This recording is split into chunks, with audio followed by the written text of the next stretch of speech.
In this video, I'm going to be talking about my recent experience with a dose increase of antipsychotic medication. I take one and it works really, really well for me. It's zyprexa if you're curious. If you are new here, my name is Kit and I'm diagnosed with schizoaffective disorder, which is a condition where someone experiences symptoms of schizophrenia, such as delusions and hallucinations, but also symptoms of a mood disorder, either major depression or in my case, bipolar. Anyways, I had to go up on my antipsychotic recently because I went down the horrible road of a psychotic episode. And in order to get it under control, we doubled my dose and I did notice some things. And that's what this video is about. The first thing I noticed was that I got the intended effects. I was previously hearing voices way more than normal and they weren't all positive. And I was having some pretty scary delusions. I've talked about this episode in videos already, and I'll link them up here and in the description if you want to know more details. But fortunately, the medication did make my head quieter, and now I no longer think I'm gonna die when I'm 31, which is a major improvement. I'm still getting used to the quieter nature of my headspace, and I'm honestly not sure if I like it. But I do know I can think a little bit clearer, so it's probably for the best. So I'll learn to cope and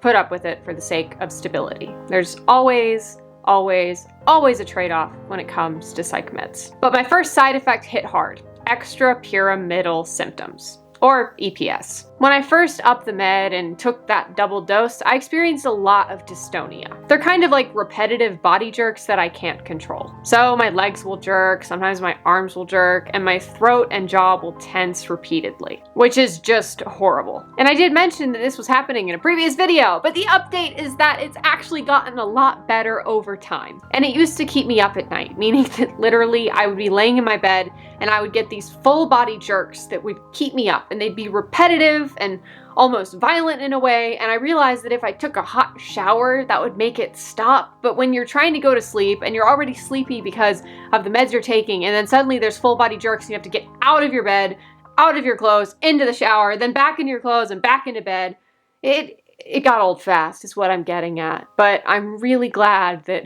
that doesn't happen anymore. Yeah, it doesn't happen anymore. Whew. Probably because I take a supplement that helps me deal with it, which is nice, and it's not in that acute initial dose increase phase.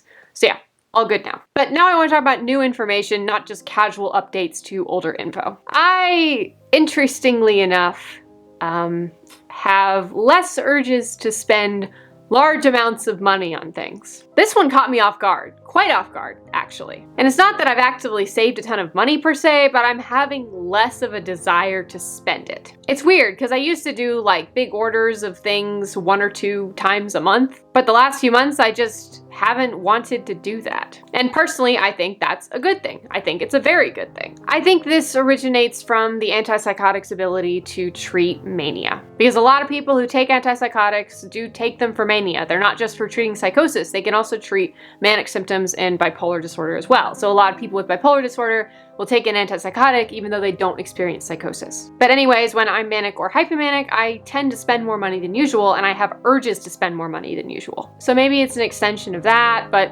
I don't really know. This is just guessing. I'm not a doctor. I am a scientist, but I'm not that kind of scientist. It is just a guess, but I do overall consider it a very good thing. The next thing though is kind of not so great. And it's that it's harder to focus on things for long periods of time. I really notice this when I work on the channel, as when I edit videos, I tend to do it all in one day with a few breaks throughout. But I have noticed since I've increased the dose that I haven't been able to do that as easily. So I have to be gracious with myself and give myself time, which is technically fine. Breaks are good. Rest is good. But it is kind of unfortunate. My old psychiatrist said that after 6 months we could lower the dose. So that's kind of my only hope in this situation, that maybe we can lower it, we meaning me and my new provider, but we can lower the dose and hopefully that'll improve this unfortunate side effect. So hopefully I can make it to that point and it will get better. Fingers crossed. But there is a good thing. I noticed that last time I was on a higher dose, this dose to be exact, I found it hard to read and write. I used to write stories and I had to quit doing it.